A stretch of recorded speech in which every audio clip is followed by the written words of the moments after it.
আমেরিকার উভয় সংকট, একদিকে 11 তারিখের ম্যারাথন বৈঠক করবার পরেও যখন ইরানের সঙ্গে কোনো সিদ্ধান্তে পৌঁছতে পারল না মার্কিন প্রতিনিধিরা, তারপরে ডোনাল্ড ট্রাম্পের নির্দেশ মতো মার্কিন নেভি যখন ইরানকে অবরোধ করবার জন্যে পারস্য উপসাগরে নেভাল ব্লকেড করলো, তাতেও আমেরিকার জন্য আরো বড় বিপদ তৈরি হলো। একদিকে পৃথিবীর অর্থনীতি ও জ্বালানি সংকট যখন বেড়ে গেল, স্বাভাবিকভাবে চীন এবং ইউরোপ আমেরিকার এই সিদ্ধান্তের বিরুদ্ধে তীব্র প্রতিক্রিয়া জানিয়ে এই মুহূর্তে একদিকে চীন, অন্যদিকে ইউরোপ, দুটি ব্লক গুরুত্বপূর্ণ বৈঠক করছে আমেরিকা যুক্তরাষ্ট্রের বিরুদ্ধে।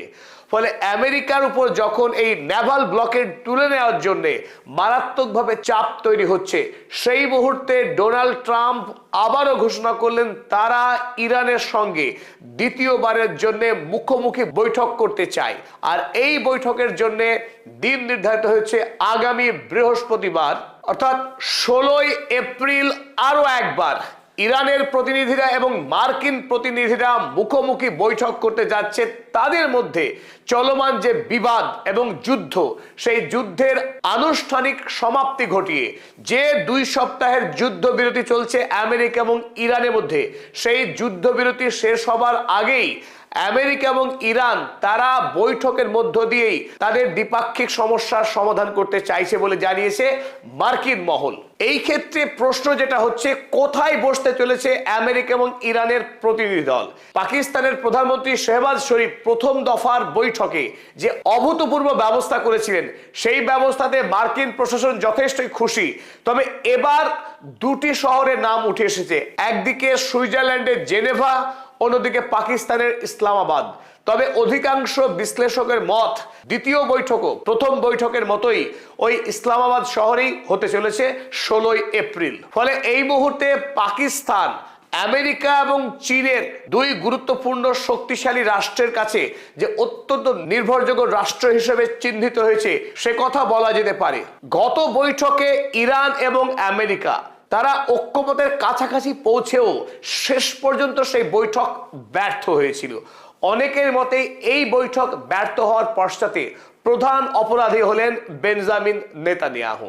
তবে তারা যে দুটি বিষয় নিয়ে এখনো পর্যন্ত একমত হতে পারেনি, প্রথম হলো ইরান পারমাণবিক অস্ত্র তৈরি করতে পারবে কিনা, দ্বিতীয় হরমুজ প্রণালী যুদ্ধের আগে যেমন আন্তর্জাতিক জলসীমা ছিল সেই জায়গায় থাকবে কিনা।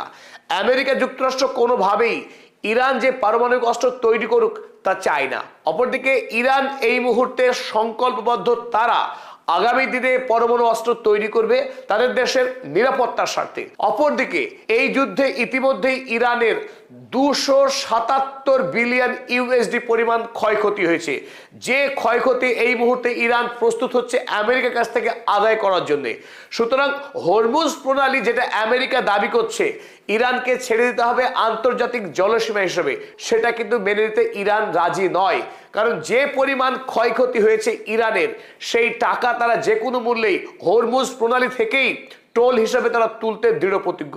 সুতরাং আমেরিকার যে দাবি, সেই দাবি মেনে ইরান কিন্তু হরমুজ প্রণালীর কর্তৃত্ব ছাড়তে একেবারেই প্রস্তুত নয়। তাই এই দুটি বিষয় নিয়ে এখনো পর্যন্ত আমেরিকা এবং ইরানের মধ্যে কোনোভাবেই সমঝোতা হচ্ছে না। তাই দ্বিতীয় দফার বৈঠকে স্ট্রাকচারালি সমস্যা কিন্তু থেকেই যাচ্ছে। তাই সভা হলেও এখনো পর্যন্ত খুব জোর দিয়ে বলা কঠিন যে দ্বিতীয় বৈঠক হলেই আমেরিকা এবং ইরানের মধ্যে সমস্ত সমস্যার সমাধান হয়ে যাবে এবং তার 2 পক্ষ চুক্তি করতে সক্ষম হবে। তবে একথা বলা যায়, যখন ইরান এবং আমেরিকা বৃহত্তর 2 শত্রু রাষ্ট্র গত 47 বছর ধরে একে অপরের সঙ্গে যুদ্ধ লড়ে আসছে, প্রত্যক্ষ বা পরোক্ষ, সেই দুটি রাষ্ট্র রাতারাতি একটি বা দুটি বৈঠক করে তাদের সকল সমস্যার সমাধান হবে এ আশা করা একেবারেই অবান্তর। তবে আরো বৃহত্তর সময় যদি দুটি দেশ কূটনৈতিকভাবে সমস্যার সমাধান করে, তবে এই কথা বলা যায় তারা হয়তোবা সুষ্ঠু সমাধানে পৌঁছতে পারে। এদিকে ইউরোপে এক বড়সড় ঘটনা ঘটে গেল। ইসরায়েল রাষ্ট্রকে এতদিন ধরে ইউরোপ মহাদেশে, ইউরোপীয় ইউনিয়নে সবথেকে বেশি সমর্থন করত যে রাষ্ট্র, হাঙ্গেরি, সেই রাষ্ট্রের তীব্র মুসলিম বিদ্বেষী এবং ইসরায়েলবাদী প্রধানমন্ত্রী, যার নাম ভিক্টর অরবান। এই তীব্র মুসলিম বিদ্বেষী ভিক্টর উগোর পরাজয়ের পর ইসরায়েল আগামী দিনে ইউরোপে শক্ত প্রতিরোধের সামনে পড়বে। কারণ ইতিমধ্যে স্পেন, ফ্রান্স যেভাবে ইসরায়েলের বিরুদ্ধে অবস্থান নিতে শুরু করেছে, আগামী দিনে 1995 সালের ইসরায়েলের সঙ্গে যে বাণিজ্যিক এবং রাজনৈতিক চুক্তি হয়েছিল, সেই চুক্তিকে বাতিল করা দাবি ইতিমধ্যেই তীব্রতর হয়েছে। কিন্তু এতদিন ধরে হাঙ্গেরি রাষ্ট্র ইসরায়েলি গণহত্যাকারী প্রধানমন্ত্রী বেঞ্জামিন নেতানিয়াহুর বন্ধু থাকার কারণে বরাবর ইসরায়েলের হয়ে কাজ করে এসেছে। ফলে ইউরোপীয় ইউনিয়নে ইসরায়েলের বিরুদ্ধে কোনো প্রস্তাব পাশ করা যায়নি, আনাই যায়নি। কিন্তু তাৎপর্যপূর্ণভাবে এই পিটার ম্যাগিয়ার তিনি ঘোষণা করেছেন, হাঙ্গেরি এতদিন ইন্টারন্যাশনাল ক্রিমিনাল কোর্টে যে সদস্যপদ খারিজ করে দিয়েছিল ভিক্টর অরবান, তিনি নতুন করে প্রধানমন্ত্রী হয়ে 1 নম্বর কাজ হবে হাঙ্গেরি রাষ্ট্রকে নতুন করে ইন্টারন্যাশনাল ক্রিমিনাল কোর্টের সদস্যপদ গ্রহণ করা। অর্থাৎ যাতে বেঞ্জামিন নেতানিয়াহু আগামী দিনে শাস্তি পায়, ওয়ার ক্রিমিনাল হিসেবে অ্যারেস্ট হয়, সেই দাবি কিন্তু এই মুহূর্তে ইউরোপে আরো শক্তিশালী হলো। ইসরায়েল রাষ্ট্রের প্রতি সমর্থন ধীরে ধীরে বিশ্বব্যাপী কমে আসছে। আমরা আগের ভিডিওতে আলোচনা করেছিলাম খোদ আমেরিকা যুক্তরাষ্ট্রের মধ্যেই মানুষ কিভাবে অ্যান্টি ইসরায়েল হয়ে উঠছে, আর তার প্রভাব এই মুহূর্তে ইউরোপ মহাদেশেও বিস্তার লাভ করলো। জোরান মামদানি তিনি সাক্ষাৎকারে জানিয়েছেন আমেরিকা যুক্তরাষ্ট্র যে বিপুল পরিমাণে টাকা খরচ করে ইরানে গণহত্যা করছে, প্যালেস্টাইনে গণহত্যা চালাচ্ছে, লেবাননে গণহত্যা চালাচ্ছে যুদ্ধ অপরাধী বেঞ্জামিন নেতানিয়াহুর সহায়তায়। সেই টাকা দিয়ে যদি আমেরিকার শহরগুলিতে যারা শ্রমজীবী মানুষ, যারা গরিব মানুষ, তাদের হাউজিং, পরিবহন এবং বিনা পয়সায় শিশুদের চিকিৎসার ব্যবস্থা, শিক্ষার ব্যবস্থা করলে আমেরিকার গরিব মানুষ খেয়ে পড়ে বাঁচত। অথচ সেই টাকা দিয়ে আমেরিকার সরকার মানুষ খুন করছে পৃথিবীব্যাপী। আমেরিকার এই বিধ্বংসী বিদেশ নীতির বিরুদ্ধে নিউ ইয়র্ক শহরে ইতিহাসের অন্যতম বৃহৎ এবং গুরুত্বপূর্ণ মিছিল হলো গতকাল নিউ ইয়র্ক শহরে। আর এই শহরের স্লোগান ছিল no war, no ice, free free Palestine, stop genocide in Lebanon. লেবাননের গণহত্যা বন্ধ করতে হবে, প্যালেস্টাইনের স্বাধীনতা দিতে হবে এবং ইরানের যুদ্ধ বন্ধ করতে হবে। এই দাবিতে লক্ষ লক্ষ মানুষ তারা রাস্তায় নেমেছিল।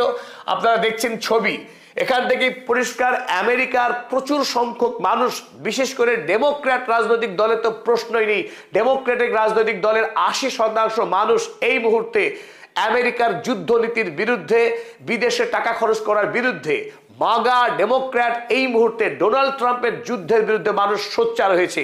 আর বর্বরতার সঙ্গে ডোনাল্ড ট্রাম্পের পুলিশ বলপূর্বক ভাবে এই প্রতিবাদী কণ্ঠস্বরকে গলা টিপে ধরবার জন্য 90 জন আন্দোলনকারীকে গ্রেপ্তার করছেন।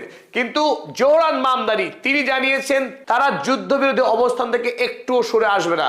খোদ নিউ ইয়র্ক শহরের মেয়র যখন যুদ্ধবিরোধী, আমেরিকার বৈদেশিক নীতির সমালোচক, তখন আন্দোলনকারী যে রাস্তায় ঝাঁপিয়ে পড়বে সে কথা বলার অপেক্ষা রাখে না। আমেরিকার মানুষ জেগে উঠছে, কারণ আমেরিকার মানুষ এখন বুঝতে শিখেছে আমেরিকার যুদ্ধের কারণে সেই দেশে জ্বালানির দাম বেড়ে চলেছে। আমেরিকার একাধিক সামাজিক সমস্যা তৈরি হচ্ছে কেবলমাত্র যুদ্ধবাজ সরকারের জন্য। যুদ্ধের মাধ্যমে আমেরিকার কিছু শিল্পপতি যারা অস্ত্র বিক্রেতা তারা লাভবান হচ্ছে, কিন্তু আমেরিকার সাধারণ মানুষ গরিব হচ্ছে। তাই আমেরিকার মানুষের কণ্ঠরোধ করতে চাইলেও ডোনাল্ড ট্রাম্প সরকার পারবে না, বরং ইসরায়েল রাষ্ট্রের বিরুদ্ধে এই মুহূর্তে সোচ্চার হয়েছে আমেরিকাবাসী। যতদিন না পর্যন্ত আমেরিকার সরকার ইসরায়েলকে টাকা দেয়া বন্ধ করছে, অস্ত্র দেয়া বন্ধ করছে, ততদিন তারা এই আন্দোলন চালিয়ে যাবে বলে অঙ্গীকার ব্যক্ত করেছে আন্দোলনকারীরা। পরিশেষে আপনাদেরকে একটি ছবি দেখাবো। আপনারা ছবিতে দেখছেন নতুন জেসাস ক্রাইস্ট, নতুন যীশু খ্রিস্টকে দেখে নিন আপনারা। পৃথিবীর মানুষ যীশু খ্রিস্টের আসল ছবিকেও দেখেছে কিনা সন্দেহ, কারণ যে যীশুকে আমরা ছবিতে দেখি সেটা শিল্পীর কল্পনা, কিন্তু সেই কল্পনাকে হার মানিয়ে এবার খোদ আমেরিকার প্রেসিডেন্ট ডোনাল্ড ট্রাম্প তিনি এবার যীশু খ্রিস্ট সেজেছেন। তিনি দেখাচ্ছেন যে তিনি আমেরিকাবাসীকে যিশুর মতোই পরিষেবা দিচ্ছেন। এক হাতে স্বর্গীয় আলো আর অন্য হাত রেখেছেন তিনি পীড়িত আমেরিকাবাসীর কপালে। এই মুহূর্তে ডোনাল্ড ট্রাম্পের সঙ্গে পোপ লিওর তীব্র সংঘাত বেঁধে গেছে, কারণ মানবতার প্রশ্নে যুদ্ধবিরোধী অবস্থান নিয়েছেন এই রোমান পোপ লিও। তাই আমেরিকার বিদেশ নীতির তীব্র সমালোচনা করেছেন ওয়ার মেশিন ইসরায়েল রাষ্ট্রের। ইরানের উপরে যেভাবে হামলা করেছে আমেরিকা যুক্তরাষ্ট্র, ভেনেজুয়েলাতে যে কায়দায় হামলা করেছে এবং কিউবাতে আক্রমণ করার যে মুহুর্মুহু হুমকি দিচ্ছে গ্যাংস্টার ডোনাল্ড ট্রাম্প, এই বিশ্বব্যাপী নতুন করে যুদ্ধের দামামা বাঁধানোর জন্য ডোনাল্ড ট্রাম্পকে এক হাত নিয়েছেন রোমান পোপ লিও। এতে বেজায় ক্ষুব্ধ হয়েছেন ডোনাল্ড ট্রাম্প। তার নামে কেউ সমালোচনা করুক, এটা তিনি সহ্য করতে একদম প্রস্তুত নন, কারণ তিনি নিজেকে এই মুহূর্তে যীশু খ্রিস্টের মর্যাদায় উন্নীত করার এক ভয়ঙ্কর প্রচেষ্টা করছেন। আমেরিকার ইতিহাসের সবচেয়ে কুখ্যাত অপরাধ এপস্টিন ফাইলে তার নাম জড়িয়ে আছে। কয়েক হাজার কিশোরী মেয়ের জীবন যারা ধ্বংস করেছে যে এপস্টিন ক্লাস, তাদের অন্যতম হলো এই ডোনাল্ড ট্রাম্প। সেই ডোনাল্ড ট্রাম্প আজ ইরানের উপর যুদ্ধ বাঁধিয়ে, লেবাননে গাজাতে গণহত্যা চালিয়ে তিনি আবার যিশু সেজেছেন। নির্লজ্জ মানব জাতির ইতিহাসে অন্যতম ঘৃণ্য ব্যক্তি এই ডোনাল্ড ট্রাম্প। তিনি এই মুহূর্তে যিশুর ভূমিকায় অবতীর্ণ হওয়ার চেষ্টা করছেন ট্রুথ সোশ্যাল পোস্টে। অবশ্য পরে যখন বিশ্বব্যাপী তার বিরুদ্ধে যখন প্রতিবাদ শুরু হয়, বাধ্য হয়ে চোরের মতো এই ডোনাল্ড ট্রাম্প এই ছবি তার ট্রুথ সোশ্যাল মিডিয়া থেকে সরিয়ে নিয়েছেন।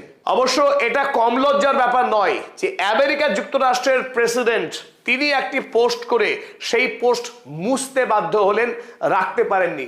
কারণ পোপ লিও তিনি বলেছেন এনাফ অফ ওয়ার, যে আমেরিকা যুক্তরাষ্ট্র ইতিমধ্যেই যথেষ্ট যুদ্ধ করেছে। যীশু খ্রিস্ট এই যুদ্ধের অনুমতি দেয় না। যীশু খ্রিস্ট নিরীহ মানুষের হত্যাকে কোনোভাবেই বরদাস্ত করবেন না। এবং তিনি তীব্র প্রতিবাদ জানিয়েছেন আমেরিকা যুক্তরাষ্ট্রের নিজেকে সবচেয়ে শক্তিশালী বলে ভাবা এবং দাবি করার যে অহংকার, সেই অহংকার ঘৃণ্য বলে দাবি করেছেন পোপ লিও। ওদিকে ডোনাল্ড ট্রাম্প তিনিও কম যান না।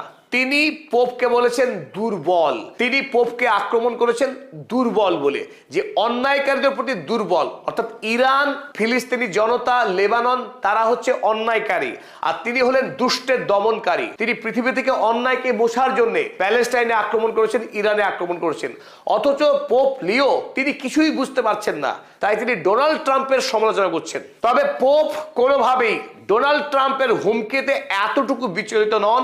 তিনি স্পষ্ট জানিয়েছেন ডোনাল্ড ট্রাম্প কিংবা অন্য কোনো রাষ্ট্র যারা যুদ্ধ বাধায়, নিরীহ মানুষকে খুন করে, তাদের বিরুদ্ধে সবসময় কথা বলবেন পোপ লিও। পরিশেষে আমরা আরো একবার আশা ব্যক্ত করছি আমেরিকা এবং ইরান তারা যে বৈঠকে বসতে চলেছে আগামী বৃহস্পতিবার, সে জেনেভাই হোক কিংবা ইসলামাবাদই হোক, তারা আলোচনার মাধ্যমে ঐক্যমতে পৌঁছাক এবং পৃথিবী আরো একটা ভয়ঙ্কর যুদ্ধের হাত থেকে বাঁচুক, সেই প্রত্যাশা করে